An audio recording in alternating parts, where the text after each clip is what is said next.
여러분, 한국은 중국의 속국이라서 세금 지원이 끊기면 하루도 버티지 못합니다. 심지어 한국은 중국에 조공을 바쳐 목숨을 구걸하던 국가이기도 하죠. 잠깐만요. 도대체 어디서 그런 거짓말을 듣고 오신 건가요? 여기 중국인 시민과 외국인 박사가 서로를 노려보며 언쟁을 벌이고 있는데요. 중국 시민은 뜬금없이 자신의 휴대폰을 들어 보이더니 한국인들은 90%의 사람들이 휴대폰도 없는 가난한 사람들인데 대체 왜 한국이 선진국이냐는 질문을 던지고 있습니다. 그런데 이어진 외국인 박사의 한마디에 강연장의 시민들은 모두 중국인 시민을 노려보기 시작하는데요. 대체 이곳 강연장에서는 무슨 일이 있었던 것일까요? 감동의 모든 것 애청자 여러분. 영상 시작 전 좋아요와 불우이웃을 위해 끝까지 시청 부탁드립니다. 안녕하세요. 저는 현재 영국의 국책은행의 세계경제분석부서에서 일하는 세라입니다. 다른 평범한 직원들과 달리 세계경제 분석 및 예측 일을 하는 저는 얼마 전부터 각 국가의 경제 상황을 비교 분석하는 도표를 만들기 시작했고 조금 더 현실적인 자료 조사를 위해 시간을 두고 다양한 나라들을 직접 방문해서 그 나라의 경제 상황을 체크하는 일종의 과제 겸 여행 투어를 시작했는데요. 특히나 제가 그 중에서도 눈여겨봤던 나라들은 바로 한국과 중국이었습니다. 저와 같은 부서였던 중국 직원들은 제가 경제조사를 위해 한국을 방문한다고 하자 한국은 90%의 사람들이 지하철을 탈 돈도 없는 가난한 후진국의 사람들이라는 주장과 함께 제가 한국에 도착하는 순간 가지고 있는 돈을 모두 한국 노숙자들에게 뺏길 것이라며 한국 방문을 절대적으로 말렸기 때문이죠. 하지만 인터넷의 정보를 찾다 보니 한국은 이미 중국을 추월한 경제 선진국인 것도 모자라 한국만의 독특하고도 부유한 거주 방식인 아파트는 그 내부에 수영장과 헬스장, 심지어는 뷰가 좋은 카페마저 있을 정도로 부유해 보이더군요. 그러던 어느 날 저는 한국과 중국의 경제 실체를 비교해서 확실히 알 수 있는 강의에 참석하게 되었습니다. 그날은 특이하게도 저희 박사님의 주관 하에 진행되는 강의이기는 했지만 동아시아 지역의 시민들을 직접 초청해 그 나라의 경제 상황을 공유하는 일종의 현장 참여 강의와 다름이 없었고 평소 한국과 중국의 경제 실체에 큰 의문을 가지고 있었던 저는 영상 촬영용 캠코더까지 준비해 강의에 참석했는데요. 3분 뒤 강의가 시작되자마자 박사님께서는 유럽권의 나라들도 분명한 경제 선진국이기는 하지만 지금의 디지털 산업 경제 상황에서는 오직 한국만이 새로운 경제 롤모델 국가로 선정되어야 한다며 저의 자료조사와 비슷하게 한국의 거주 방식인 아파트와 그들에게만 평범한 부유한 삶을 극찬하기 시작했습니다. 박사님께서는 한국인들의 평범한 삶의 경우 다른 나라들이 극도로 부유해야 할 수 있는 부유국 도시 인프라에 가깝다며 시민들에게 꼭 한 번은 한국을 직접 경험해보라는 조언까지 아끼지 않았고 직접 박사님의 자료 화면으로 마주한 한국의 도심 인프라는 눈으로 보면서도 믿어지지가 않았어요. 그런데 모두가 한국의 부유한 인프라와 아파트라는 거주 방식에 빠져있던 그때 한 중국 시민이 대뜸 손도 들지 않고 앉은 자리에서 큰 목소리로 강의의 중단을 요청해 왔습니다. 중국 시민은 뭐가 그렇게 화가 나는지 옆에 다른 시민들이 있는 상황임에도 현재 한국은 90%의 사람들이 휴대폰도 없는 가난한 국가의 국민들인데 대체 왜 한국이 중국보다 경제 선진국이라고 주장하는 것이냐며 박사님을 보며 씩씩거리기 시작했어요. 박사님께서는 살짝 당황한 눈치기는 하셨지만 중국 현지인의 생각을 들어보자며 그 시민에게 약 20분 정도의 발언권을 승인했고 중국 시민은 그 허락이 떨어지자마자 신나서 한국을 깎아내리기 바빴습니다. 하지만 중국 시민의 발언이 길어질수록 강연장에 있던 다른 국가의 시민들은 저 중국인은 한국을 한 번도 가보지 않은 것 같은데 라며 중국 시민의 발언이 한국을 전혀 모르는 거짓말에 불과한 것 같다는 웅성거림의 소리가 퍼져나가기 시작했는데요. 여기 있는 시민들은 전부 경제학의 지식을 가지고 있는 시민들 아닌가요? 이미 한국에 세뇌되어 버린 박사님은 그럴 수 있다고 생각하지만 한국의 가난한 현실을 전혀 모르는 당신들의 태도가 저는 너무나 웃깁니다. 지금 제가 정확하게 한국의 경제 현실을 알려드리죠. 많은 시민들이 요즘 한국과 중국의 경제를 비교하면서 오히려 한국이 중국보다 더 부유하고 잘 사는 것 같다는 이상한 말을 많이 합니다. 그런데 한국이 애초부터 중국의 속국이라는 사실을 전혀 모르시나요?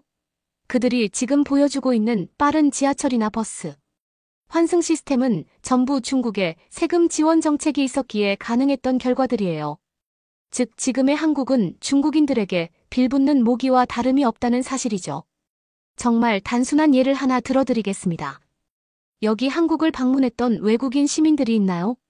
한국 여행에 대해 처음 검색해보면 한국은 대중교통이 너무나 잘 되어 있다는 글은 물론 한국의 도심 인프라가 자연과 빌딩이 너무나 조화롭게 되어 있어 부유하고도 신비스러운 느낌을 준다는 추천글들을 많이 볼 수 있습니다.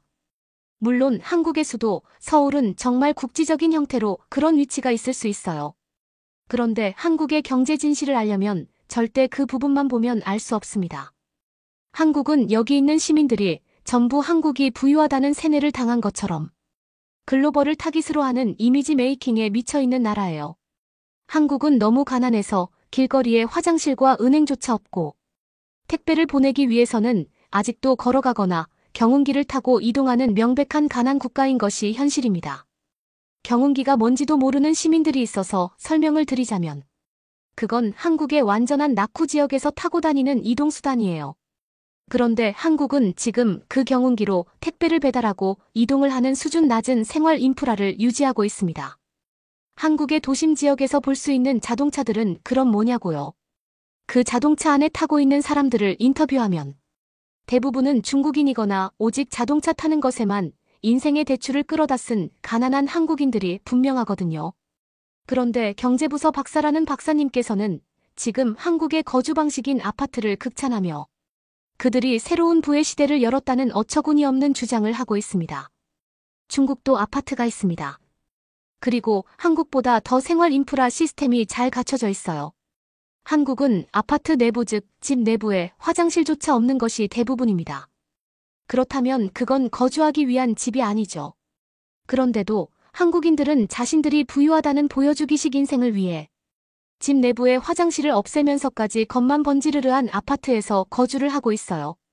당연히 아파트 내부에는 엘리베이터도 없고 전기와 가스도 공급되지 않습니다. 말 그대로 껍데기만 있는 아파트가 전부예요. 그리고 이에 대한 확실한 증거로 우리는 중국으로 해외 취업을 오는 한국인들의 데이터를 살펴보면 됩니다. 한국이 정말 부유하고 독자적으로 부유한 생활이 가능한 국가였다면 한국의 똑똑한 사람들이 중국으로 해외 취업을 왜 올까요? 중국보다 부유한 국가가 한국인데 굳이 올 이유가 있을까요? 그런데 지금도 1년마다 한국의 고학력자들은 하루가 멀다 하고 중국으로 와서 해외 취업을 시도하고 있습니다. 왜냐하면 중국에서는 집 내부에 화장실이 있고 가스와 전기가 공급되는 주택을 너무나 저렴하게 사용할 수 있기 때문이죠.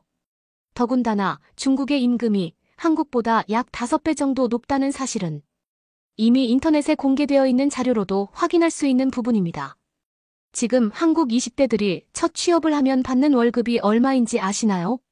약 50만 원 정도 됩니다. 초등학교부터 대학교까지 거의 10년이 넘는 시간을 학력 졸업에 날렸지만 그 결과는 결국 50만 원을 버는 중국 최하층민의 삶과 다름이 없죠. 하지만 놀랍게도 중국에서는 국가 자체가 부유하다 보니 길거리 환경미화원도 약 400만 원의 월급을 받고 있습니다. 이미 여기에서부터 중국과 한국의 경제 지표는 엄청나게 차이가 난다는 걸 피부로 느낄 수 있는 지점이죠. 그런데 왜 이렇게 많은 시민들이 한국이 중국보다 부유하다는 비상식적인 의견을 주장하고 있을까요? 그건 바로 한국인들과 한국 정부가 한국으로 오는 외국인을 발견할 때마다 국가가 지정해 놓은 한국에서 그나마 부유한 아파트로 데려가서 그 집을 보여주고 속이기 때문입니다. 더군다나 한국에서는 처음 보는 외국인과 함께 가면 버스와 지하철의 무료화는 물론 다양한 금전 혜택을 볼 수 있죠. 그리고 한국인들은 외국인을 향해 이렇게 설명합니다. 한국에서는 이 모든 것들을 무료로 누릴 수 있고 만약 내가 이민을 온다면 이 부유한 삶은 너의 것이 된다고 말을 하죠. 즉 한국으로 이민을 시도하는 외국인들은 모두 한국인들의 실체를 알지 못하고 거짓 정책에 속아 인생을 망치고 있는 것입니다. 저는 그러한 사람들을 살리기 위해 지금의 경제 강의에 참석해 한국의 진실을 알려주고 있는 것이죠. 그렇다면 이와 반대되는 완전한 부유국가 중국은 어떨까요? 저희 중국인들은 평균 월급이 300만 원 이상이며 대중교통을 굳이 이용할 필요가 없습니다. 국가 자체가 부유하다 보니 길거리에는 자동차들이 깔려 있고 주인이라는 개념조차 없어 모두가 공동 시스템으로 차를 운영하고 있거든요. 이건 특히나 모두가 부유한 중국이기에 가능한 중국만의 독특한 시스템이죠.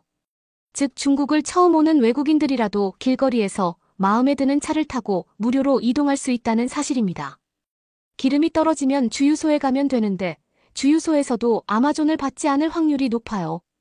저희 중국인들은 너무나 부유해서 외국인들에게는 더욱 베풀기 위한 마음을 가지고 있거든요. 이게 바로 진짜 부유한 중국에서의 자유로운 삶입니다. 하지만 만약 당신들이 제 말을 믿지 않고 한국으로 간다면 단 하루 만에 모든 돈을 잃어버릴지도 몰라요. 모든 사람들이 부유한 중국과 달리 한국인들은 80%의 사람들이 집도 없고 차도 없어서 돈이 많아 보이는 외국인만 보면 돈을 훔쳐가기 위해 눈에 불을 켜고 달려들거든요. 제 말이 믿기 어려우면 지금이라도 유튜브에 한국의 영상들을 검색해보세요. 한국인들은 지금 80%의 사람들이 길바닥에서 생활하고 있으며 유튜브에 보여주는 한국인들의 생활은 상위 10%의 사람들이기 때문입니다. 박사님에게도 이와 관련하여 강의 내용의 정정을 부탁드립니다. 지금 한국은 중국인들의 세금 지원 정책이 없으면 굶어 죽는 나라입니다. 이것에 대한 설명을 직접 해주시길 바래요. 저는 진실을 알렸습니다. 중국 시민은 거의 10분이 넘는 시간 동안 한국의 경제 상황을 깎아내리더니 그것도 모자라 현재 한국이 가지고 있는 도시 인프라 또한 중국인들의 세금 정책 지원으로 전부 일군 것이라며 자신의 고향 중국을 극찬하기 바빴어요. 심지어 중국 시민은 말을 하면서도 뭐가 그렇게 화가 나는지 옆에 시민들에게 자신의 의견에 동의를 구하면서까지 한국이 가난하다는 주장을 계속하며 호응을 유도했고 심지어 한국인들이 자랑하는 거주 방식인 아파트는 국가 자체적으로 보여주기식 홍보를 위한 홍보물이라는 기괴한 주장마저 하더군요. 그리고 역시나 중국 시민의 말이 끝나기 무섭게 강연장의 시민들은 그녀를 손가락질하기 시작했습니다. 그도 그럴 것이 중국 시민의 발언들은 대부분 정말 상식적인 선이라고는 생각할 수 없는 발언들에 불과했고 그것도 모자라 중국에서는 모두가 부유해서 길거리에 자동차를 공유하고 있다는 주장은 들으면서도 정말 어이가 없을 정도였기 때문이죠. 하지만 그녀는 한국의 지금 경제 순위 또한 앞으로 시간이 지날수록 점점 떨어질 수밖에 없고 특히나 한국 여행 경험이 있는 그 자체만으로 불이익을 당하는 시대가 올 것이라며 박사님에게 계속해서 강의 정정을 강요했습니다. 그리고 역시나 조용히 상황을 지켜보시던 박사님께서는 강연장의 시민들을 진정시키고 그 중국 시민을 자리에서 일으켜 세웠는데요. 박사님께서는 중국 시민을 바라보며 단 한 문장을 내뱉으셨고 중국 시민은 박사님의 일침 질문에 말을 얼버무리며 당황하기 시작했습니다. 중국 시민 당신의 휴대폰을 지금 꺼내보세요. 그리고 옆에 있는 시민들도 추가로 휴대폰을 꺼내보세요. 아마 중국 시민은 중국산 휴대폰 나머지 시민들은 대부분 한국의 삼성 휴대폰을 사용하고 있을 것입니다. 아이폰도 물론 있기는 하겠지만 중국산 휴대폰은 아마 거의 없을 것이 분명하죠. 박사님의 말이 끝나기 무섭게 강연장의 시민들은 저마다의 휴대폰을 꺼내 강연장 책상 위에 올려놨고 역시나 대부분의 시민들은 고가의 한국산 휴대폰을 사용. 이와 반대로 중국산 휴대폰을 사용하는 시민들은 전혀 찾아볼 수 없었습니다. 박사님께서는 지금 눈앞에 보이는 상황이 중국과 한국의 진실한 경제지표라고 했고 중국산 휴대폰을 사용하는 시민이 있다면 손을 들어보라고 했으나 중국인 시민을 제외하고는 그 누구도 손을 들지 않았습니다. 그리고 이어진 박사님의 발언에 중국 시민은 땀을 삐질삐질 흘리며 당황하는 기색이 역력했는데요. 만약 중국이 정말 부유한 국가였다면 많은 시민들이 중국산 휴대폰을 사용하고 있었을 것입니다. 부유함의 척도 또한 브랜드 마케팅의 적합 요소이기 때문이죠. 그런데 주위의 상황을 한번 보세요. 한국산 휴대폰을 사용하는 시민들이 대부분이지만 그 누구도 중국산 휴대폰을 사용하지 않습니다. 더군다나 가격 또한 한국산 휴대폰이 더욱 비싼데 말이죠. 시민이 정말 부유한 국가의 사람이었다면 한국산 휴대폰을 구입해서 사용하지 않았을까요? 중국산 휴대폰을 사용하는 것 자체가 가난함을 인정하는 꼴이니까요. 물론 굳이 이런 현재 상황을 살펴보지 않아도 중국이 한국보다 가난한 요소들은 너무나 많습니다. 더군다나 지금의 한국에서 살아가는 한국인들은 자신들의 부유한 삶이 너무나 평범하게 여겨지고 있어 그것들이 대단하다고 생각조차 하지 않아요. 중국 시민은 아까 한국인들의 평균 월급이 50만 원이라고 했나요? 안타깝지만 그 금액은 지금 한국에서 약 일주일 정도의 아르바이트만 하면 얻을 수 있는 평범한 돈입니다. 즉, 아무런 학업 조건과 경제적 능력 없이 단순한 아르바이트만 해도 중국의 고임금자들보다 더 돈을 많이 벌 수 있다는 뜻이죠. 그리고 중국 시민의 대부분 발언들은 정말 단 하나의 지식인이라고는 여겨질 수 없는 거짓 발언들에 가까웠습니다. 중국은 너무나 부유해서 길거리에서 자동차를 공유하고 탄다고요. 세상에 그 어떤 나라가 절도를 추천하며 살아갈까요? 그건 엄연한 절도입니다. 그런데 중국 시민에게는 그렇게 살아온 인생이 너무나 당연하다 보니 중국이 너무 부유해서 차를 공유하는구나 라는 미친 생각을 해버린 것이죠. 지금 중국에서 생활하는 20대들의 첫 취업 월급은 30만 원에 불과합니다. 중국에서 그나마 제일 좋은 대기업에 취직해도 말이죠. 그런데 한국은 아르바이트만 해도 월 100만 원 이상의 돈은 그 누구라도 벌 수 있습니다. 30만 원과 100만 원 중국에서는 대학교조차 거금을 들여 마친 취업 월급이지만 이미 한국과 10배 정도의 차이가 나고 있네요. 이러한 현실에 대해서는 어떻게 생각하나요? 중국 시민은 특히나 지금 한국의 최저시급은 1만 원을 넘어 이제는 1만 5천 원까지 바라보고 있는데 중국은 거의 10년이 넘게 1,000원에 머물러 있습니다. 즉 현재 중국은 아무런 경제 발전도 없이 그저 국가 자체가 너무나 가난해지고 있다는 말이죠. 심지어 자동차에 대한 중국 시민의 의견은 정말 놀라웠습니다. 현재 인터넷 정보를 통해 확인한 자료에 따르면 중국은 자동차를 보유한 인구가 약 30%, 한국은 78%, 즉 80%에 육박하고 있어요. 특히나 한국은 한 가구당 2대 이상의 자동차를 보유한 가구가 대부분이며 이는 한국인들이 얼마나 부유한지 그 지표를 그대로 보여주고 있습니다. 한국은 남편과 아내가 각각 따로 자동차를 소유하고 있는 경우가 매우 많고 여기에 자식들의 자동차 보유 수량까지 더해지면 중국은 따라올 수조차 없는 부유함을 자랑하고 있어요. 그런데 중국의 경우 자동차 보유가 30%밖에 되지 않으며 이 지표의 대부분은 한 가구당 한 대로 확인되고 있습니다. 시민의 주장과 다르게 중국은 부유한 것이 아닌 극도의 가난함 속에서 하루하루를 보내고 있다는 말입니다. 그런데 자동차에 대한 주장을 그렇게나 당당하게 하다니. 경제학 박사로서 당신이 어떻게 대시민의 지식을 가졌는지 정말 의심스럽네요. 심지어 한국에서만 평범한 주거 방식인 아파트는 한국인들에게만 평범한 것이지. 시민처럼 가난한 중국 국가의 사람들에게는 부러움의 대상 그 자체입니다. 한국은 지금 아파트가 단순한 주거 방식이 아니에요. 아파트 내부의 헬스장과 수영장 심지어는 음악을 연습할 수 있는 음악실까지 너무나 평범하게 제공되고 있으며 이제는 아파트 내부에서 매일매일 식당 업체가 해주는 음식을 맛볼 수 있는 호텔 서비스도 갖추고 있거든요. 중국에서는 절대 볼 수 없는 부유한 시스템이라고 할 수 있습니다. 당신이 만약 한국에 가더라도 이런 한국인들의 평범한 아파트에서 거주할 수 있을 것 같나요? 그건 절대 불가능하죠. 중국에서 아무리 돈을 모아봐야 한국의 아파트에서 살 수 있는 거금을 마련할 수 없기 때문입니다. 뛰어넘을 수 없는 벽 이 차이야말로 지금 한국과 중국의 경제적 격차를 그대로 증명하고 있어요. 그래서 그런지 요즘 중국 시민들은 끝도 없이 한국을 깎아내리며 한국이 원래부터 중국의 속국이었으니 그들의 부유한 경제력은 곧 중국이 만들어졌다는 이상한 주장을 똑같이 하고 있더군요. 한 가지 제가 질문을 하고 싶은 것은 만약 한국이 정말 중국의 속국이라면 왜 중국은 한국보다 가난한가요? 라는 질문입니다. 더군다나 한국이 중국의 속국이라는 증거조차 없죠. 만약 지금의 상황이라면 오히려 중국이 한국의 속국 아닐까요? 경제적 부유함은 단순 지표로 5배 넘게 차이가 나고 있으며 중국의 대기업 인원들과 고학력자들은 약 20년도부터 한국에서 취업을 하기 위해 비자 조건을 알아보고 있거든요. 그런데 아까 중국 시민은 또다시 한국의 고학력자들은 중국으로 가서 글로벌 취업을 하고 있다고 주장했죠. 대체 왜 그런 거짓 주장을 하는 것인가요? 실제로 24년 인천공항 데이터를 살펴보면 중국에서 한국으로 취업을 위해 방문한 고학력자 중국인들은 80만 명 이상에 육박했고, 이는 역대급 수치라고 할 수 있습니다. 이것은 곧 중국은 국가 경제가 멸망해 고연봉자들을 처리할 수 있는 기업이 없다는 증거이며, 미래 먹거리 또한 한국이 더 많다는 증거가 되어주고 있거든요. 더군다나 지금 중국에서는 다가오는 겨울에 난방조차 할 수 없는 문제가 터지지 않았나요?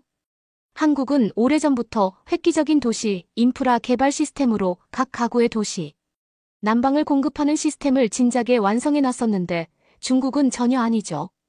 당신들은 아직도 연탄과 기름 보일러를 쓰는 것이 대부분이며, 그렇기에 겨울이 되면 중국에서는 동사자들이 상당히 많이 발생합니다. 만약 중국이 정말 부유한 국가였다면 이런 피해자들이 나왔을 이유가 없겠죠. 시민이 직접 말을 해보세요. 중국에서 겨울 난방을 할 때 한국처럼 가스를 이용해서 난방하는 경우가 있나요? 그저 전기로 만든 온열기구를 사용하거나 연탄을 사용해서 집안에 난방을 하는 것이 전부 아닌가요? 그게 바로 한국인들의 평범하고도 부유한 거주 방식인 아파트와 가난한 중국인들의 생활 방식 차이입니다. 주위에 한국을 방문해 본 시민들이 있다면 더 중국인 시민에게 한국의 진실을 좀 말해주세요. 그녀는 아직도 현실을 믿지 않고 화가 난 표정을 보이고 있거든요. 제 말이 믿기 어렵다면 시민이나 지금 당장 유튜브에 한국의 아파트라고 검색을 해보세요. 굳이 제가 설명을 하지 않더라도 한국의 부유함과 중국의 가난함을 눈으로 확인할 수 있으니까요. 박사님께서는 중국 시민을 똑바로 바라보며 그녀의 주장들을 하나하나 반박해버렸고, 그래서 그런지 박사님의 말이 끝나기 무섭게 시민은 몸까지 덜덜 떨며 패닉에 빠진 모습을 보였습니다. 이미 강연장의 분위기는 중국 시민을 향해 빨리 강연장을 나가 달라는 소리까지 들리기 시작했고, 중국 시민 옆에 있던 시민들은 자연스럽게 자리에서 일어나며 그녀가 강연장을 나갈 수 있게 길을 비켜주기까지 하더군요. 하지만 중국 시민은 여기에서 멈추지 않았습니다. 그녀는 뜬금없이 한국이 중국보다 부유한 국가라는 것은 인정하지만 한국인들은 잘 씻지 않아서 전 세계인들에게 민폐가 아니냐는 기괴한 주장을 했고, 이 말이 끝나기 무섭게 박사님께서는 푹 하고 웃음을 터뜨리셨어요. 그도 그럴 것이 이미 저희 영국 국책은행에서는 얼마 전만 하더라도 중국인 시민들은 청결에 꼭 신경을 써달라는 안건까지 나왔던 전적이 있었을 정도로 중국인들의 위생관념은 상상을 초월했기 때문이죠. 하지만 중국 시민은 이 사실을 아는지 모르는지 한국인들이 아무리 부유하더라도 잘 씻고 다니지 않으면 같은 아시아계인 중국인들에게 먹칠을 하고 다니는 것이라며 끝까지 듣기 싫은 목소리로 억지 주장을 부렸습니다. 그리고 역시나 박사님께서는 이번에도 그 중국 시민을 완전히 참교육시켜버리고 말았는데요. 당신은 이곳 시민이 아니군요. 저희 나라에서는 며칠 전만 하더라도 중국 시민들은 청결에 신경을 써달라는 안건이 나왔습니다. 그리고 실제로 대부분의 중국 시민들은 머리를 일주일에 한 번 정도만 감거나 길거리, 화장실 행동을 하며 남들한테 피해를 주고 있었죠. 그리고 이것마저도 그 나라의 국가 부유함과 연결이 되는데요. 부유한 나라라면 그만큼 시민의식과 인격적 성장이 같이 따라오지만 중국은 언제부터인가 국가가 경제위기 수준으로 주저앉으며 중국인들의 위생관념이나 기본적인 시민의식이 거의 소멸되고 말았죠. 지금 중국 시민의 모습을 보세요. 당신은 오늘 머리를 감고 이곳 강연장에 나타난 것인가요? 실제로 제가 이런 질문을 할 때마다 몇몇 중국인 시민들은 중국인들은 검소해서 물값을 아끼고 지구의 환경을 지키기 위해 일부러 씻지 않는 것이라고 주장한 당황스러운 시민도 있었습니다. 이게 바로 지금 중국인들은 모르는 처참한 중국의 현실이죠. 중국이 얼마나 국가가 가난하면 물까지 사용하지 못하게 된 걸까요? 지금 한국은 수질이 전 세계에서 가장 좋을 뿐 아니라 수도세도 상당히 저렴해서 한국인들에게는 사우나와 목욕탕이 하나의 문화가 되어버리고 말았습니다. 가난한 중국에서는 상상조차 할 수 없는 문화인데요. 중국 시민에게 마지막 기회를 드리겠습니다. 지금 당장이라도 강연장의 시민들을 향해 한국에 대해 비하를 해서 미안하다고 사과를 하던지 아니면 강연장을 나가주세요. 하지만 어차피 당신이 부디 사과를 하지 않더라도 저는 시민을 강의에서 제외시킬 것이며 올바른 한국의 부유한 경제문화와 상식을 이곳 시민들에게 알리기 위해 힘쓸 것입니다. 한국은 지금 미래시대의 먹거리를 책임지고 있는 국가이기에 많은 시민들이 한국의 선진국 잠재력과 인프라를 알아야 하니까 말이죠. 구독과 좋아요 부탁드리며 사연자분께 전해드릴 댓글도 남겨주시면 전달해드리겠습니다. 그러면 더욱 감동적인 다음 사연으로 넘어가겠습니다. 여기 겨울철 한국에 방문했다가 몸의 체질마저 변해버렸다는 독일인 여성이 있습니다. 그녀는 겨울철에는 절대 한국을 방문하지 말라며 학을 떼고 마는데요. 그렇다면 그녀는 대체 한국에서 무슨 일을 겪었던 것일까요? 안녕하세요. 저는 독일에서 교사로 활동하고 있는 신입교사 리사라고 합니다. 아시아 문화에 관심이 많은 저는 현재 다니고 있는 학교에서도 동아시아 지역과 관련된 역사학을 주로 수업하고 있는데요. 하지만 매우 아쉽게도 바쁜 일상생활 때문에 학교 출장으로 잠깐 방문했었던 대만을 제외하면 단 한 번도 동아시아 지역의 다른 나라들을 방문해 보지 못했고 이는 제 평생 소원이나 마찬가지였습니다. 그런데 얼마 전 저는 너무나 좋은 기회로 한국의 한 고등학교에서 연기하는 교환 수업 담당 교사로 선정되게 되었는데요. 하지만 곧바로 한국으로 떠나려던 것도 잠시 저희 학교 측에서는 한국으로 교환 수업을 가는 김에 비행기 값도 아낄 겸 중국을 먼저 들려서 공개강의 교사로 참석해달라고 했고 저는 이 조건을 받아들일 수밖에 없었습니다. 사실 중국은 직접 경험해보지는 못했지만 가끔씩 마주할 수 있었던 중국인 학생들의 생활 습관이나 들려오는 정보로 볼 때 절대 방문하고 싶지는 않았는데 한국을 가기 위해서는 중국의 학교에서 먼저 수업을 진행하는 조건이 필수적이었기 때문이죠. 그렇게 저는 교환 수업 일정에 맞춰 먼저 중국을 방문하게 되었는데 중국에 도착하자마자 매우 황당한 경험을 하고 말았습니다. 일단 제가 도착했을 때 중국은 겨울 날씨였는데 생각보다 너무 추웠기에 대중교통을 이용하려던 생각도 잠시 저는 곧바로 택시를 이용하기로 했는데요. 그런데 택시에 탑승하자마자 저는 불쾌한 기분에 앞이 막막해지고 말았습니다. 왜냐하면 탑승했던 중국의 택시는 분명히 날씨가 추워서 추위를 피해 탑승했던 이동수단이었음에도 밖과 별로 차이가 없을 정도의 추운 온도가 유지되고 있던 것은 물론 중국인 택시기사는 방금 담배를 피웠던 것인지 환기조차 되지 않는 택시 내부는 추우면서도 냄새가 극심했기 때문이죠. 가뜩이나 긴 비행시간으로 피로했던 저는 밖에 추위와 아무런 차이가 없는 중국 택시 내부에 곧바로 내리고 싶었지만 중국인 택시기사는 제 행동을 파악했던 것인지 급기야 문까지 잠가버린 채 엑셀을 밟아 도로를 주행하기 시작했습니다.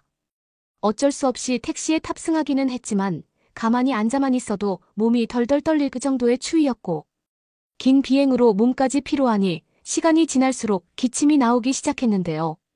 약 10분 정도 도로를 달려가고 있을 때 저는 결국 참다 못해 휴대폰 번역기를 통해 중국인 택시기사에서 대체 왜 차에 히터를 틀지 않는 것인지에 대한 질문과 히터를 틀어주지 않는다면 당장 내리고 싶다는 제 의사표현을 전달했습니다. 그런데 제 질문을 본 중국인 택시기사의 대답은 충격 그 자체였는데요. 중국인 택시기사는 중국이 부유한 나라인 것은 맞지만 환경을 지극히도 생각하는 착한 국가이기에 차의 매연과 에너지를 절약하기 위해 중국 정부에서 공문이 내려온 택시의 적절한 내부 온도 지침이 있다고 했고 오히려 춥게 지내는 것이 몸에 더 좋은 법이라며 저에게 핀잔을 줬기 때문인데요. 심지어 중국인 택시기사는 히터를 틀고 달려봐야 많은 손님이 타고 내리며 히터의 따뜻한 기운이 사라지는 것은 당연하다고 했고 오히려 저에게 추우면 차 안에서 운동을 해서 열이라도 내보라는 황당스럽기 그지없는 변명마저 하고 말았죠. 결국 기분이 나빠진 저는 중국인 택시기사에게 택시비의 2배를 계산해 현금을 앞좌석에 던져버린 뒤 차가 멈춰있는 틈을 타 곧바로 택시에서 내려버리고 말았습니다. 사실 상황이 이 정도까지 진행되다 보니 저는 곧바로 중국을 건너뛰고 한국으로 가고 싶다는 생각이 머리끝까지 차올랐지만 학교와의 연계되어 있는 계약 때문에 어쩔 수 없이 학교 측이 잡아줬던 중국 호텔 숙소로 향할 수밖에 없었는데요. 영어를 전혀 하지 못하는 중국인 호텔 직원과의 실랑이가 있기는 했지만 저는 너무 필요한 나머지 곧바로 체크인을 하자마자 침대에 몸을 던지고 말았는데 뭔가 이상한 감촉이 조금씩 느껴지기 시작했습니다. 택시에서의 추운 피로감과 날씨 때문에 따뜻한 온도를 너무나 느끼고 싶었던 저는 방으로 체크인을 하자마자 히터 버튼을 작동시켰는데 어째서인지 따뜻한 바람이 나오고 있어야 할 중국 호텔의 히터는 작동조차 되지 않은 상태로 아무런 소리가 나지 않았기 때문인데요. 저는 설마 하는 마음에 10분 정도 더 기다렸지만 역시나 히터는 계속해서 가동되지 않았고 이제 더 이상은 참을 수 없어 상당히 분노한 상태로 호텔 프론트에 전화를 걸고 말았습니다. 프론트가 전화를 받자마자 도대체 왜 중국은 히터를 틀어주지 않는 것이냐며 저는 쌓여왔던 울분을 터뜨리고 말았는데 돌아온 중국인 직원의 어눌한 영어의 대답은 이제 더는 용납할 수 있는 수준이 아니었는데요. 중국에서는 오히려 히터를 틀지 않는 것을 건강의 복이라고 여깁니다. 저희 호텔은 밤 9시부터 새벽 5시까지는 히터가 가동되지 않으니 추우시다면 이불을 여러 겹 둘러주세요. 중국은 아무래도 제 상식을 초월해버린 미쳐버린 국가 같았고 얼마나 돈이 없으면 택시와 호텔에서 가동하는 히터까지 아껴버리는지 저는 지긋지긋한 중국의 모습에 학을 떼고 말았죠. 결국 저는 도저히 참을 수 없는 마음에 곧바로 학교 측에 현재 저의 상황을 알렸고 지체할 시간 없이 바로 공항으로 가서 한국으로 가겠다는 요청과 함께 추운 상태가 지속되어 10가지 나고 있는 제 몸 상태를 검사한 체온계까지 증거물 사진으로 보내버리고 말았습니다. 그렇게 약 2시간 뒤 저는 다시 공항에 도착할 수 있었고 다행스럽게도 공항에서 판매하고 있는 따뜻한 음료수를 마신 뒤 한국행 비행기에 탑승할 수 있었죠. 상황이 이렇다 보니 저는 한국마저 중국처럼 히터를 아끼는 가난한 나라면 어떻게 해야 되나라는 깊은 고민에 빠질 수밖에 없었는데 놀랍게도 한국에 도착하자마자 이런 고민을 씻은 듯이 사라지고 말았는데요. 놀랍게도 한국의 공항에 도착해 에스컬레이터를 타고 올라오자마자 저는 그 큰 규모의 공항 통로에서도 따뜻한 히터 바람의 온기를 온몸으로 느낄 수 있었기 때문입니다. 심지어 한국은 공항 바닥에 무슨 마법을 부린 것인지 신발을 신고 있는 바닥마저 따뜻한 기운이 느껴질 정도였고 더욱 놀라웠던 것은 화장실에서마저 따뜻한 물을 사용할 수 있었다는 사실이었죠. 특히나 더욱 놀라웠던 것은 공항 전체의 독일에서는 꿈도 꾸지 못하던 공기청정기. 수십 대가 설치되어 있던 이유 때문인지 따뜻하면서도 건조함은 전혀 느껴지지 않았고 심지어 공기마저 너무나 쾌적해서 마치 산소방에 들어온 것 같은 느낌을 줬는데요. 사실 중국과 한국을 번갈아서 방문하기 전에는 인터넷 정보만으로 봤을 때 중국이 한국보다 훨씬 부유한 선진국이라는 글이 많았지만 그 글을 쓴 사람들은 전부 중국인들이 직접 작성했던 것인지 한국은 중국과 비교조차 되지 않을 정도로 대다수 모든 인프라 부분에서 중국을 초월하는 모습을 보여주고 있었죠. 24시간 계속해서 가동되는 히터는 돈이 없어서 히터마저 아끼는 중국과는 본질에서 달랐고 화장실의 따뜻한 물 또한 독일조차 시도하지 못하던 것이라 저에게는 더욱더 큰 충격으로 다가왔습니다. 저처럼 한국을 처음 방문한 외국인들도 깜짝 놀랐던 것인지 공항 입국장에 들어오자마자 한국은 이렇게 더운 나라였냐면서 입고 있던 두꺼운 옷들을 벗어 던졌고 따뜻한 기온이 보장되어 옷이 가벼워지니 몸은 더욱더 쾌적한 상태처럼 느껴졌는데요. 그렇게 저는 친절한 한국인 직원분의 도움을 받아 공항과 연결되어 있는 기차를 타러 갔는데 기차 승강장에 도착하자마자 기겁할 수밖에 없었습니다. 사실 한국 공항의 기차 승강장은 공항과 직통으로 연결되어 있어서 비교적 추위가 전혀 느껴지지 않았는데 한국은 여기서 한 발짝 더 나아간 듯 아예 기차 승강장 쪽에 유리로 만든 대기시설을 만들어 그 안에 또다시 히터를 풀로 가동하고 있었기 때문이죠. 그곳에는 이미 많은 한국인들이 따뜻한 히터 바람을 만끽하며 TV를 보고 있었고 바로 이 순간 한국은 다른 나라들과는 본질적으로 다르다는 것을 뼈저리게 느끼고 말았습니다. 중국뿐만 아니라 제가 태어난 독일에서조차 이런 시설은 전혀 볼 수 없었고 실제로 독일에서는 야외 승강장을 통해 운영하는 기차를 한번 타고 나면 바로 감기에 걸린다는 말이 있을 정도로 차가우면서도 날카로운 겨울바람을 몸 전체로 느껴야만 하거든요. 하지만 한국인들은 자신들의 생활에 불편한 점은 무조건 개선해버린 것인지 유리로 만든 대기실에서 상당히 따뜻하게 히터를 느끼면서 시간을 보낼 수 있었고 기차 승강장 내부에서 휴대폰 충전기와 TV, 심지어는 카드로 결제할 수 있는 따뜻한 음료 자판기까지 설치되어 있어 더욱 편안하고 따뜻한 휴식이 가능했습니다. 한국으로 오기 전까지만 해도 한국의 문화나 역사에 대해서는 잘 알고 있었지만 현재의 한국인들이 이렇게나 부유하고 도시 인프라가 좋은 줄은 꿈에도 몰랐던 저는 중국이나 독일과는 레벨이 다른 한국인들의 편리한 도시 인프라에 혀를 내두르고 말았죠. 심지어 더욱 신기했던 것은 기차 스테이션 내부에서 단 한 명의 노숙자도 볼 수 없었다는 사실인데요. 사실 독일에서는 기차 승강장뿐만 아니라 지하철, 심지어는 오토바이를 대기시키는 스테이션에만 가더라도 주거단지를 만들어서 지내는 노숙자들 때문에 사회적인 골머리를 앓고 있는데 한국의 기차 승강장에서는 노숙자는커녕 청결 상태마저 너무 좋아서 제가 겪었던 중국의 호텔보다 더욱 깨끗하게 느껴졌기 때문입니다. 그렇게 기차 시간을 기다리는 동안 한국의 승강장을 구경하던 저는 매우 이상한 물건마저 마주할 수 있었는데요. 승강장 5m 간격마다 설치되어 있던 그 가로등 같은 물건은 통유리로 만들어져 안에는 작은 불꽃마저 보이고 있었는데 저는 그 주위에 한국인들이 모여있는 모습을 본 순간 충격적인 현실을 깨닫고 말았죠. 왜냐하면 그건 바로 야외에서 기차를 기다리는 승객들을 위해 설치되어 있던 야웨이터였던 것이었고 심지어 한국은 얼마나 부유했던 것인지 이러한 야웨이터가 기차 승강장 전체에 일정한 간격을 두고 설치되어 야외였음에도 구역 전체를 따뜻하게 달궈주고 있었기 때문입니다. 이건 마치 한겨울 길거리 한복판에서도 따뜻한 온기를 느낄 수 있는 미친 시스템이나 다름이 없었고 저는 한국에서는 추위를 느낄 겨를조차 없는 선진국 국가라는 사실에 제가 살아왔던 독일과 한국을 오기 전 경험했던 중국은 대체 얼마나 수준 낮은 나라이지라는 깊은 생각에 잠기고 말았죠. 사실 독일과 중국도 그렇게 못 사는 나라는 아니지만 제가 겪은 한국의 대중교통 인프라나 난방 시스템들은 단 한 번도 겪어보지 못한 최선진국 시스템이나 다름이 없었고 이러한 모든 것들을 누리는데 단 1원도 내지 않는 무료라는 사실은 더욱 신기했습니다.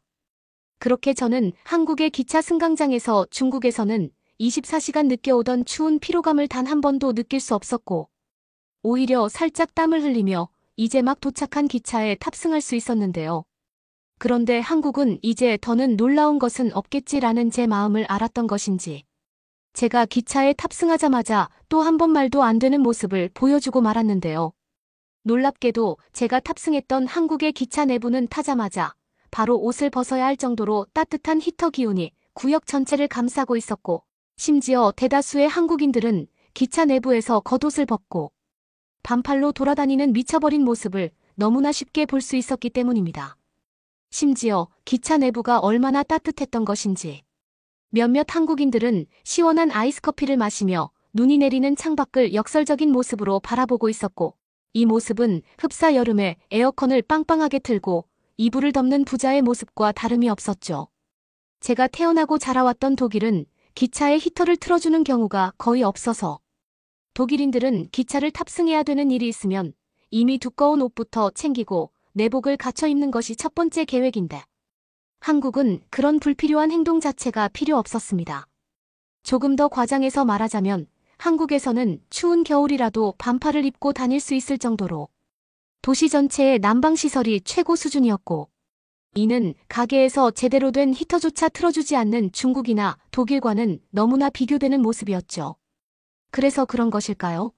한국인들은 추운 겨울이었지만 볼에 홍조 하나 없이 깔끔한 피부를 보이고 있었고 이는 추운 겨울만 되면 양볼이 빨갛게 변해버리고 많은 독일인들의 모습과는 완전히 달랐습니다. 어쨌든 그렇게 한국의 놀라운 대중교통 난방 시스템을 직접 몸으로 느끼며 숙소로 향하니 이보다 더 편할 수는 없었고 저는 중국의 호텔보다 더욱 편안한 한국 기차의 시스템에 그만 잠에 빠져버리고 말았는데요. 그리고 약 1시간 뒤 저는 제가 도착해야 할 목적지의 소리를 듣고 잠에서 깨게 되었고 곧바로 호텔로 향하는 택시를 타기 위해 택시 승강장으로 향했습니다. 그런데 바로 그 순간 제 휴대폰으로 학교 측에 전화가 걸려왔는데요. 학교 측은 중국에서 곧바로 이동한 저희 일정을 위해 수업을 진행할 한국 학교 측의 선생님께서 직접 저를 마중 나오기로 했다며 제 위치를 물었고 약 10분 뒤 한국인 선생님께서 직접 저를 데리러 올 것이라며 가만히 기다리라고 하더군요. 한국의 역사와 문화를 공부하며 자연스럽게 한국말을 익혀왔던 저였지만 실제 한국인과 대화를 해보는 것은 이번이 처음이었기에 저는 알 수 없는 두근거리는 감정이 생겼고 약 10분 뒤 저를 직접 데리러 왔다는 한국인 선생님 연주 씨를 만날 수 있었습니다. 연주 씨는 저를 보자마자 너무나 고생해서 왔다며 따뜻하게 안아주었고 이제부터는 자신이 운전을 해줄 테니 차를 타고 이동을 하자는 배려를 해주시더군요. 그런데 차를 타러 가자던 연주 씨는 뜬금없이 기차역 한복판에 우두커니 서서 아무런 행동을 하지 않는 것이 아니겠어요. 저는 연주 씨에게 차를 타러 가자고 했는데 왜 가만히 서 있는 것이냐는 질문과 함께 혹시 까먹고 차를 가져오지 않은 것이냐는 질문을 건넸는데 돌아온 연주 씨의 대답은 제 상식 밖의 대답이었습니다. 지금 저희가 타고 갈 차를 렌트하고 있어요. 약 5분 정도만 있으면 메시지가 올 건데 그때까지만 잠시 기다려주세요. 저는 그 말을 듣자마자 지금 연주 씨가 나와 장난을 하고 싶은 건가 라는 생각이 들었는데요. 그도 그럴 것이 독일에서는 렌터카를 빌리려면 사실 한개월 전부터 보험 조회와 소득증명, 심지어 수십 장의 문서를 직접 제출해야 해서 시간이 꽤 걸리는데 연주 씨는 이러한 과정을 아예 준비를 안 했던 것인지 아니면 시간이 이렇게나 걸린다는 것을 모르는 것인지 지금 이 자리에서 차를 빌리려고 했던 것이죠. 그렇게 깊은 생각에 빠져있던 찰나 연주 씨는 기쁜 표정을 보이며 차량이 준비되었다는 이해할 수 없는 말과 함께 기차역과 가까운 주차장으로 향했고 저는 그 뒤를 따를 수밖에 없었습니다. 그런데 연주 씨의 뒤를 따라 어느 차량 앞에 도착했을 때 저는 말문이 막히고 말았는데요. 차량 앞에 도착한 연주 씨는 휴대폰으로 차의 사진을 이리저리 찍더니 모든 서류 과정이 끝났고 이제 차를 타고 가기만 하면 된다고 했는데 이는 차량 렌트가 한개월 이상 걸리는 독일의 모습과는 전혀 달랐기 때문입니다. 당황하고 있는 저의 모습에 연주 씨는 한국에서는 휴대폰 어플을 통해 렌터카를 너무나 쉽게 빌릴 수 있다고 했고 또한 대부분의 서비스가 비대면으로 이루어지고 있어 렌터카 업체에서도 인근 주차장에 차를 직접 주차하고 자리를 비켜준다는 정말 말도 안 되는 설명을 해주더군요. 살아생전 처음 들어보는 비대면 렌터카 서비스에 저는 한국에서는 휴대폰으로 렌터카를 빌릴 수 있다고요. 라며 소리를 지르고 말았고 이는 제가 살아오던 독일에서의 경험들이 부정당하는 느낌마저 들었습니다. 그도 그럴 것이 만약 독일에서 비대면 렌터카 서비스를 실행했더라면 빌린 사람이 반납할 이유가 전혀 없을 뿐더러 현재 독일에서는 주차장에 있는 차들조차 그냥 무작정 타고 도망쳐버리는 자동차 도둑 또한 극성이었기 때문인데요. 하지만 연주 씨는 한국에서는 렌터카를 들고 도망치는 인간은 거의 없다면서 폭소를 터뜨렸고 저는 제 상식으로는 이해되지 않는 한국의 인프라 서비스에 그만 말문이 막히고 말았습니다. 한국은 아무래도 상식을 초월해버린 인프라가 너무나 평범한 일상처럼 여겨지고 있는 것 같았고 한국에서만 가능한 디지털을 이용한 인프라는 이미 각 산업에 모두 침투되어 다른 나라는 시도조차 못할 신개념 서비스들을 만들어내고 있었던 것이죠. 또한 더욱 신기했던 것은 렌터카 내부가 너무나 깨끗했다는 사실입니다. 실제로 독일에서는 렌터카를 빌리는 과정보다 차량 내부가 너무나 더럽게 관리되고 있는 문제가 더욱 심각한데요. 특히나 독일의 렌터카는 내부에 담배꽁초와 쓰레기는 물론 심지어는 누군가 차량에서 밥을 먹었던 것인지 도시락 껍데기마저 있는 경우가 매우 많지만 독일인들은 그 누구도 이것을 치우지 않고 그저 이것을 못 본 척하고 차량을 몰아버리기 때문입니다. 하지만 한국은 비대면으로 렌터카를 빌렸음에도 그 내부는 너무나 청결하고 깔끔했고 심지어 독일에서는 기본적으로 제공되지 않는 내비게이션마저 부착되어 있어서 더더욱 신기했는데요. 상식적으로 생각했을 때 한국에서는 휴대폰 하나만 있으면 못할 것이 없을 정도였고 이는 독일은 물론 중국도 넘보지 못하는 한국만의 디지털 인프라가 확실했거든요. 연주 씨는 입을 다물지 못하고 있는 저에게 나중에 렌터카를 반납할 때도 차량 사진을 찍어서 휴대폰으로 전송한 뒤 편한 주차장에 알아서 주차하고 가기만 하면 된다는 격앙해버릴 설명을 해줬고 저는 그 순간부터 왜 많은 학생들이 한국거리며 한국으로의 여행이나 이민이 꿈이라고 했는지 그제서야 상황이 이해되기 시작했습니다. 연주 씨는 호텔로 가려던 계획을 변경해 자신의 부모님께서 저를 위한 저녁 식사를 준비하고 있다면서 같이 저녁을 먹자는 제안을 했고 저는 흔쾌히 그 제안을 승낙했는데요. 왜냐하면 호텔로 돌아가 봐야 혼자 저녁을 먹는 것보다는 한국인들의 주거 방식도 살펴보고 한식도 먹어볼 겸 연주 씨의 고마운 제안을 거절할 이유가 없었기 때문입니다. 그렇게 약 30분 뒤 깜빡 잠이 들었던 저는 연주 씨의 목소리에 잠에서 깰 수 있었는데 잠에서 깨자마자 저는 눈앞의 광경을 믿을 수가 없었는데요. 집으로 간다던 연주 씨는 뜬금없이 주차장에 차를 주차했던 것이었고 저는 왜 집으로 간다던 연주 씨가 주차장으로 왔는지 아무리 생각해도 이해가 되지 않았습니다. 하지만 연주 씨는 그런 저를 보더니 여기는 제가 사는 아파트의 지하 주차장이에요. 독일에서는 대부분 주택이라 잘 모르실 수 있는데 걱정하지 마세요. 여기는 제가 사는 집이에요라며 저를 안심시켜줬는데요. 그도 그럴 것이 독일에서는 아무리 부유하더라도 작은 주택 단지에서 거주하기에 이처럼 거대한 지하 주차장에서 차를 주차하고 엘리베이터를 타는 동선은 아닌데 연주 씨는 엄청난 부유층의 딸인지 지하 주차장 입구에서부터 집으로 향하는 통로까지 제가 독일에서 보아왔던 모습과는 전혀 달랐습니다. 그런데 연주 씨의 뒤를 따라 집 안으로 들어간 순간 저는 피부로 느껴지는 감촉에 깜짝 놀라고 말았는데요. 왜냐하면 연주 씨의 집에 들어가자마자 밖에 추웠던 날씨가 잊혀질 정도로 너무나 뜨거운 감촉이 제 발을 타고 올라왔기 때문입니다. 심지어 저를 반겨주러 나온 연주 씨의 가족들은 전부 반팔에 반바지를 입고 있었고 공기마저 훈훈한 그 느낌에 저는 온몸이 녹는 듯한 기분이 들었는데요. 독일에서는 아무리 집을 따뜻하게 하려고 해도 공기터라는 태생적인 문제 때문에 이렇게나 집이 따뜻해지지는 않아서 겨울에는 무조건 옷을 두껍게 입어야만 하는데 한국은 이러한 생활이 너무나 당연한 듯 연주 씨 또한 집에 들어오자마자 편한 옷으로 갈아입고 저에게 빨리 옷을 벗으라고 재촉하기까지 했죠. 연주 씨는 온도를 처음 겪어보냐면서 옷을 갈아입고 바닥에 한번 누워보라고 했고 난생 처음 누워본 온돌은 저에게 천국을 보여주고 말았습니다. 그건 마치 따뜻한 침대 위에서 잠을 자는 기분이었고 연주 씨의 부모님 또한 외국인들은 온돌을 처음 겪어보면 당황하지라며 저에게 저녁 식사를 준비할 때까지 편하게 누워서 온돌을 느껴보라고 하셨는데요. 사실 한국에 오기 전 말로만 온돌에 대해 들어오고 온돌의 역사나 문화에 대해서 수업을 했던 적은 있지만 실제로 온돌을 겪어보니 그 따뜻함과 안락함은 제가 상상하던 것 이상이었습니다.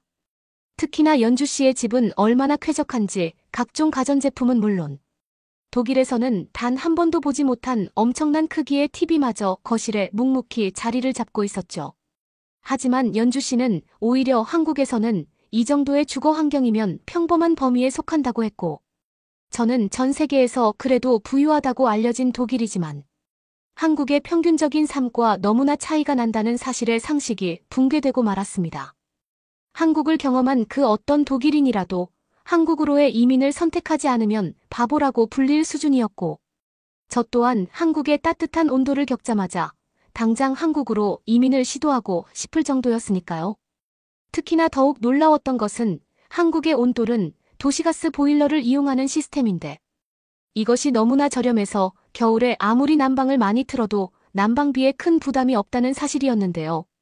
실제로 독일에서는 집을 따뜻하게 하려면 무조건 전기나 화력을 이용해 24시간 과열을 시켜야만 하고 이것은 자칫 잘못하면 겨울에 난방비 폭탄 영수증을 받아볼 수 있기 때문입니다.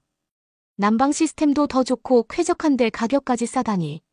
저는 이쯤 되니 한국의 도시 인프라와 주거 생활 환경이 얼마나 대단한 것인지 뼈저리게 느낄 정도였고 여기서 살아가는 연주 씨가 너무 부러워지더군요. 그 후 저는 한국에서의 경험을 바탕으로 지금은 다시 독일으로 돌아와 많은 학생들에게 한국으로의 여행이나 이민을 추천하는 한국 홍보대사로 활동하고 있습니다.